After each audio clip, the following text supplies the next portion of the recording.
Saya urai dulu mengenai hukum penahanan. Jadi hukum penahanan terhadap tersangka itu diatur di dalam pasal 24 KUHP.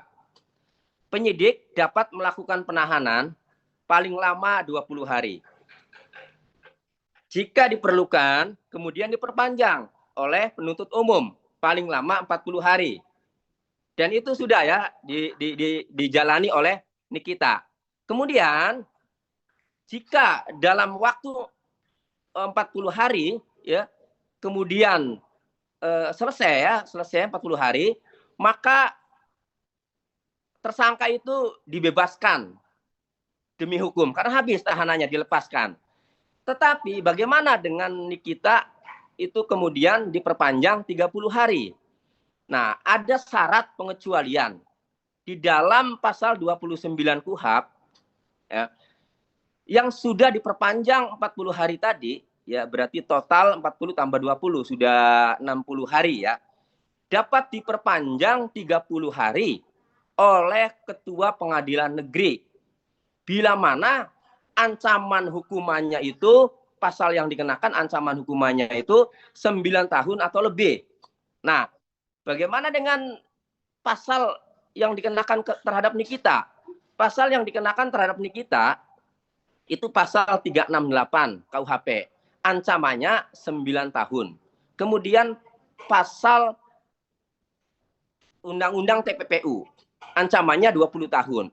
Sehingga karena pasal yang dikenakan terhadap Nikita Mirzani ancaman hukumannya ini 9 tahun atau lebih, ada yang 20 tahun, maka menurut pasal 29 KUHP itu bisa diperpanjang oleh Ketua Pengadilan Negeri, yaitu 30 hari.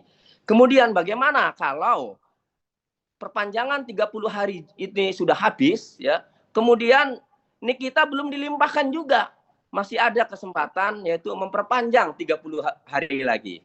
Nah, pertanyaannya, kenapa ya, masih diperpanjang terus? Nikita belum dilimpahkan ke kejaksaan, ya, belum diserahkan tersangka dan barang buktinya, ya, ke kejaksaan. Nah, ini penyidik ya yang lebih tahu.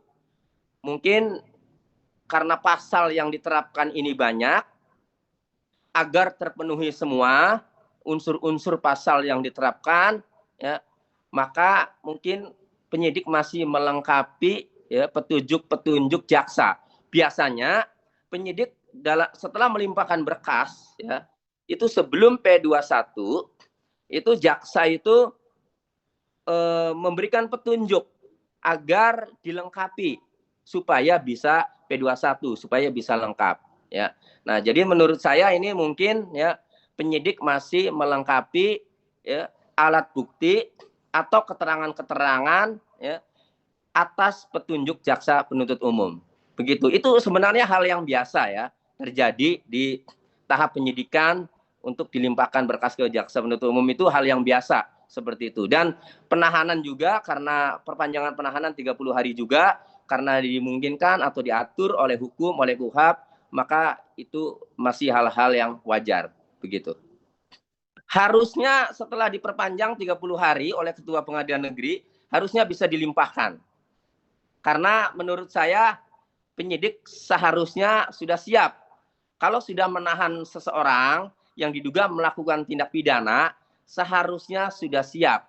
Ya, arti sudah siap itu alat buktinya sudah ada, kemudian saksi-saksi sudah ada. Nah, kemudian ketika penuntut umum memberikan petunjuk agar dilengkapi juga seharusnya bisa segera dilengkapi, karena perkara pokoknya dalam arti tindak pidananya itu kan sejak awal sudah ada, makanya berani menaikkan ke penyidikan, kan begitu. Hanya melengkapi saja seharusnya beres. Jadi menurut saya ya, dalam waktu perpanjangan, masa perpanjangan 30 hari ini, seharusnya penyidik bisa membuat berkas itu jadi lengkap dan kemudian melimpahkan tersangka dan barang bukti ya ke jaksa penuntut umum, kemudian penuntut umum melimpahkan ke pengadilan untuk disidangkan.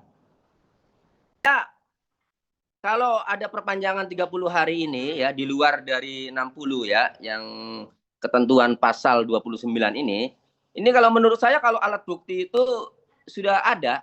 Kenapa saya katakan alat bukti itu sudah ada? Alat bukti itu ya, itu untuk menetapkan tersangka seseorang itu kan harus minimalnya 2 alat bukti. Nah, ini kan sudah lama ditetapkan tersangka nih kita Mirzani kan. Kemudian dilakukan penahanan. Berarti alat bukti itu sudah ada. Hanya saja di dalam pelimpahan berkas atau tersangka barang bukti ke pengadilan ya oleh penuntut umum ya nanti. Nah, itu penuntut umum itu harus melihat berkas itu secara formil dan secara material. Nah, sama seperti saya waktu menangani kasus Peggy Setiawan. Ingat nggak? Jaksanya itu kan mengatakan, penuntut umumnya mengatakan pelimbahan berkas itu harus memenuhi syarat formil dan material. Nah, selanjutnya nanti ya jaksa itu memberikan petunjuk kalau memang dirasa ada kelengkapan atau persyaratan yang belum lengkap.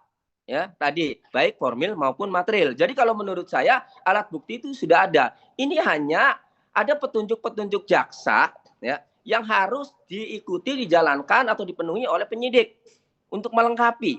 Ya, menurut saya. Jadi alat bukti sudah ada, hanya ini untuk melengkapi. Itu.